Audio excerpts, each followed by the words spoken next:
Hello everyone, आप सभी gardening lovers का मेरे चैनल में स्वागत है। आज मैं आपके साथ शेयर करूंगी फिनिक्स पाम के रिपोर्टिंग और रूट प्रूनिंग का वीडियो। उससे पहले आप अगर मेरे इस चैनल पे नए हैं तो प्लीज़ सब्सक्राइब माय चैनल, और अगर मेरी वीडियो आपको अच्छे लगे तो प्लीज़ लाइक एंड शेयर।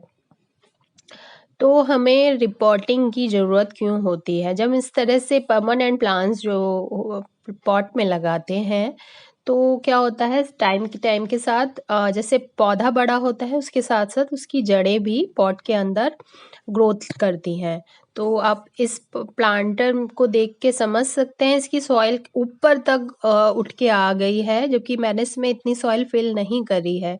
तो उसे देख के मुझे आइडिया लगा कि ये पूरा रूट बाउंड हो चुका है। तो अब मैं इसके लिए एक नया प्लांटर सेलेक्ट कर रही हूँ। तो जब भी आप रिपोर्टिंग करें तो पुराने प्लांटर से 1-2 इंच बड़ा पॉट लें, वही सफिशिएंट होता है, क्योंकि हम रूट प्रून भी कर देंगे तो जड़ों को काफ़ी स्पेस मिल जाएगा ग्रोथ करने के लिए। वैसे मुझे अभी इसकी सॉइल से पता चला, क्योंकि इसकी सॉइल ऊपर तक उठ के आ चुकी है, और मेरा ये पॉट क्योंकि प्लास्टिक का है, अच्छी क्वालिटी का है, तो वो टूटा नहीं। अदरवाइज क्या होता है, सीमेंट और मिट्टी के गमले तो ये जब जड़ें इस तरह से रूट बाउंड होके ग्रोथ करती हैं तो वो गमले को ही तोड़ देती हैं। तो अब ये देखिए, एक चीज़ का हमेशा ध्यान रखिएगा, जब भी आप रिपोर्टिंग करने जाएं उससे पहले आप आपका पौधे का जो मिट्टी का मॉइस्चर अच्छे से बना रहे, वो ज़्यादा ड्राई भी ना हो और ज़्यादा गीली भी ना हो। एक दिन पहले इसमें पानी दे दें जिससे मॉइस्चर बना रहे। तो आप देख सकते हैं ये कि किस तरह से जड़ों की ग्रोथ हुई है, एकदम नीचे पूरा। ये सिर्फ रूट्स ही रूट्स हैं जिन्होंने इसको ऊपर की तरफ मिट्टी को पुश किया और वो गमले में ऊपर की तरफ उठ के आ गई।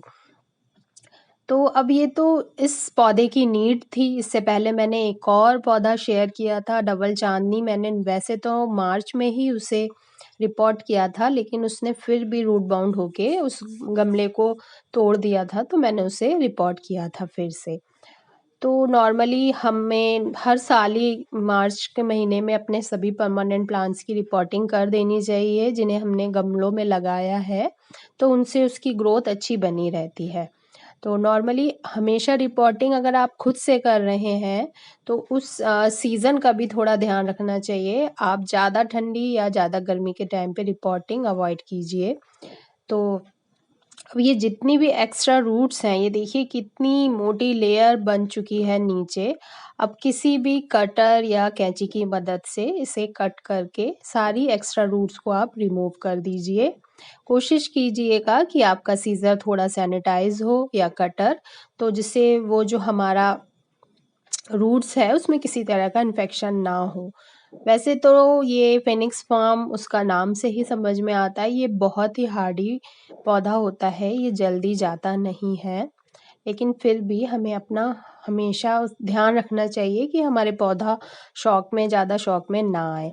आप देख रहे हैं कितनी नीचे सिर्फ ये रूट्स ही रूट्स की एकदम मोटी सी लेयर बन चुकी थी, जिसने ऊपर की तरफ मिट्टी उठा दी थी। जो मैंने पेबल्स की लेयर लगाई थी वो इस रूट्स के ऊपर चली गई है। तो अब ये जितनी भी एक्स्ट्रा रूट्स हैं मैंने कट कर दूंगी।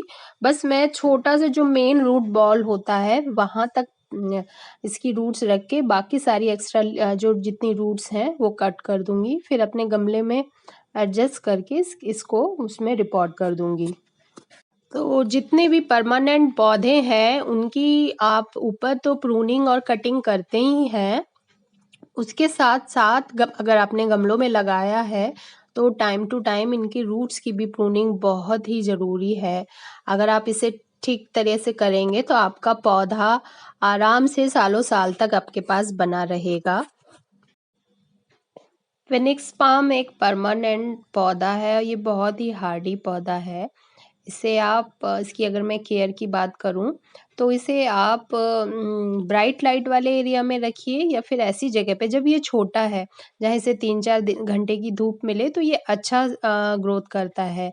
वैसे ये पूरे दिन की धूप में भी बहुत अच्छे से चलता है, लेकिन उस समय क्या होता है कि कई बार आप देखेंगे इनकी जो पत्तियों की टिप्स है वो ब्राउन हो जाती है। तो इसकी पत्तियों की टिप्स ब्राउन होने के 2 रीज़न हैं, या तो बहुत ज़्यादा धूप सनलाइट इसे मिल रही है, या सेकंड आपने इसकी सॉइल में पानी बहुत ज़्यादा दिया हुआ है। मतलब अगर ज़्यादा सॉगी सॉइल रखेंगे तब भी इसकी पत्तियों की टिप्स थोड़ी ब्राउन हो जाती है। वैसे नॉर्मली गर्मियों के टाइम पे भी आपको ये प्रॉब्लम देखने को मिलेगी पाम में।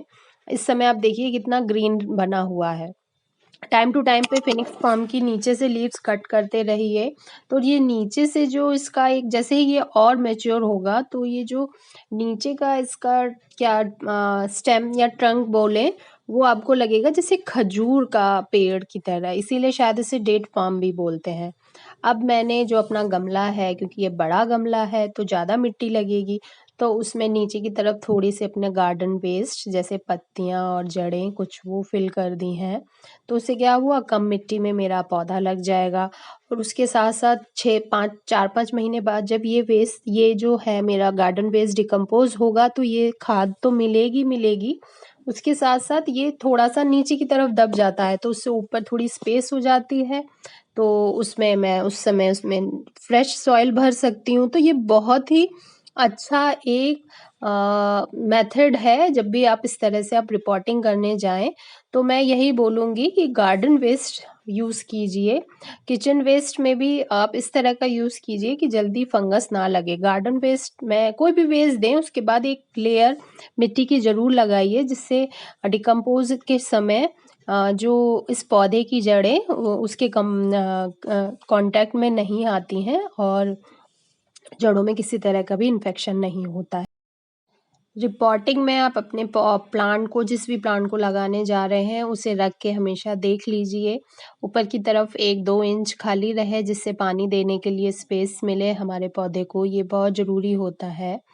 और जब भी आप रिपोर्टिंग करें आपकी सॉइल बहुत क्योंकि हाँ, इसकी सॉइल सिलेक्शन बोलूँ तो थोड़ा पोरस सॉइल लीजिए। इसमें 40% तक आप सैंड ऐड कर सकते हैं। 40% सैंड, 40% गार्डन सॉइल और 20% कंपोस्ट दिया है। तो मैं वैसे नॉर्मली फॉलिएज प्लांट में इतना कंपोस्ट नहीं देती हूँ। 20% कंपोस्ट आपने दे दिया है, ये सफिशिएंट है 1 साल के लिए। और कुछ दिनों बाद हमारा जो नीचे लीफ कंपोस्ट भी बन के तैयार हो जाएगा, वो भी हमारे पौधे के लिए खुद की ग्रोथ में बहुत अच्छा करेगा। और इसके साथ-साथ आप जब भी रिपोर्टिंग करें पौधे को, रिपोर्टिंग के तुरंत बाद डायरेक्ट सनलाइट में ना रखें, इसे 2-3 दिन इनडायरेक्ट ब्राइट लाइट में रखिए, फिर धीरे-धीरे इसे धूप में ले जाइए। वैसे इसे पूरे दिन की धूप में ना ही रखिए तो बेस्ट रहता है। और हमारा पौधा, क्योंकि हम चाहे कितना भी मैच्योर प्लांट हो, लेकिन हमने क्योंकि इसकी रूट प्रून की है तो ये रिपोर्टिंग शॉक में तो आया ही है। तो उसे रोकने के लिए इसमें एप्सम सॉल्ट वाला पानी, पहली बार जब पानी दें उस पानी में आप एप्सम सॉल्ट मिला के उसे दीजिए। तो एप्सम सॉल्ट जो होता है वो रिपोर्टिंग शॉक से बचने में बहुत हेल्प करता है।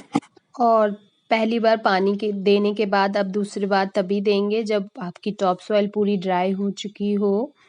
और ओवर वाटरिंग से बिल्कुल बचिए, तो आप देखेंगे आपके फिनिक्स फॉर्म में इसी तरह से अच्छी ग्रोथ होती रहेगी और आपके गार्डन में ये हमेशा बने रहने वाला पौधा है।